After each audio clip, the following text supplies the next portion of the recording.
সুপ্রিয় ষষ্ঠ শ্রেণীর শিক্ষার্থী বন্ধুরা, তোমাদের পঞ্চম সপ্তাহের যে বিজ্ঞান অ্যাসাইনমেন্টের যে সমাধান সেটা আমি নিয়ে আসছি। দেখো, এখানে প্রশ্ন আছে, অ্যান্টিবায়োটিক সিরাপ ঝাঁকিয়ে খেতে হয় কেন? এই মিশ্রণকে কি বলে? এইখানে উত্তর আমি সুন্দরভাবে লিখে রেখেছি, তোমরা একটু দেখে নাও। এবার দুধ কি জাতীয় মিশ্রণ ব্যাখ্যা করো। এখানে সুন্দরভাবে লেখা আছে, তোমরা দেখে নেবে। এরপরে চলে যাব নাম্বার প্রশ্ন 3। এখানে আছে, জাতীয় হাতুড়ি কোন শ্রেণীর লেবার ও এদের যান্ত্রিক সুবিধা বাড়ানোর উপায়। এখানে বন্ধুরা আমরা 3টে রো এবং কলাম দিয়ে এই প্রশ্নটির উত্তর আমরা লিখবো সুন্দরভাবে। এখানে লিখবো, প্রথম কলামে লিখবো সরল যন্ত্র কোন শ্রেণীর লেবার যুক্তি।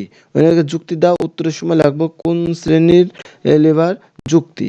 এবার কিভাবে যান্ত্রিক সুবিধা বাড়ানো যায় এটা লিখবো। এবার এই সরল যন্ত্র কি জাতি, তারপরে কোন শ্রেণীর লেবার যুক্তি, দ্বিতীয় শ্রেণীর লেবার। এবার যুক্তি কিভাবে যান্ত্রিক সুবিধা বাড়ানো যায়, এখানে সুন্দরভাবে কারণটা লেখা আছে, তোমরা এইভাবে লিখবে।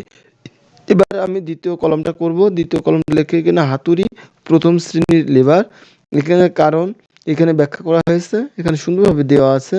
তা বন্ধুরা, তোমাদের ধন্যবাদ জানিয়ে আবার আমি শেষ করছি আজকের বিজ্ঞান প্রশ্নের যে সমাধান, তোমরা একটু দেখে নেবে। ধন্যবাদ।